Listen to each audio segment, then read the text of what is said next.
Hey Wisconsin voters, welcome to my laptop. I wanted to show you some numbers that I've just recently found from the American Research Group. Now,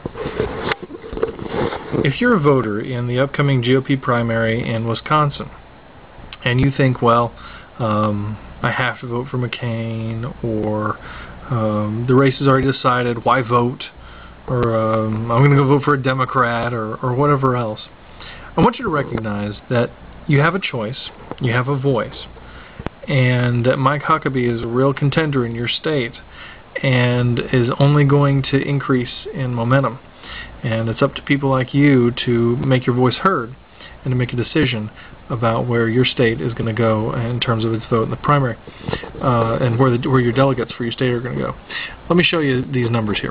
Now, I apologize, this may be a little out of focus, but that's because this is an autofocus camera and I've got nothing better. Here we go. Huckabee's on top and then McCain. They're alphabetical order. From likely Republican primary voters. These are recent polls done by the American Research Group. This is on their website. And there's the URL if you care to write all that crap down. Alright. February 6th and 7th. Look at the difference here. 51% for John McCain and 4% for Huckabee. Those are the kind of numbers that Huckabee had at the very beginning of this presidential race. Just lagging so far behind. That's just ridiculous. You look at those numbers and you think, well, it's pointless to vote for Huckabee. I want you to take a look at just a week later. February 15th through 16th, 42% for Huckabee and 46% for McCain. It's a 4% difference, people. That's pretty incredible inside a week. What's that from? That's from grassroots support. That's from people like you and people like me figuring out that the fact that their state has a later primary does not mean that they don't have a choice and they don't have a voice.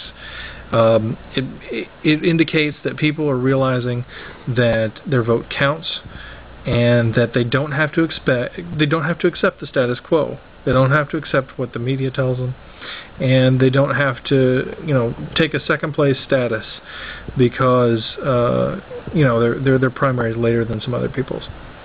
Huckabee's really gaining momentum in your state, and I want you to realize that if you don't want to vote for John McCain, or if you're a Huckabee supporter, or any of the reasons that I've listed before, if you don't feel like you have a voice and a choice in this election, you do. And there's the proof right there. And no matter what the numbers might be telling us in one state or another, what matters at the end of the day is that your vote is yours. It doesn't belong to anybody else. And the only reason that you need to cast a vote is because you believe in what you're voting for.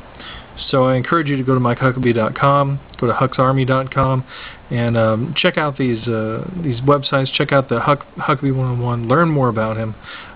He's really, I think, the best qualified person for the job. Always has been from the beginning of this race. And there's a reason that he's hung around, and there's a reason that he's important, and he is a contender. And remember, all we have to do is keep John McCain from getting 1,191 delegates. This goes to the convention and all bets are off. I want you to remember that. Wisconsin, you have a choice, you have a voice, and keep that in mind as you make your decision on how you vote in your upcoming primary.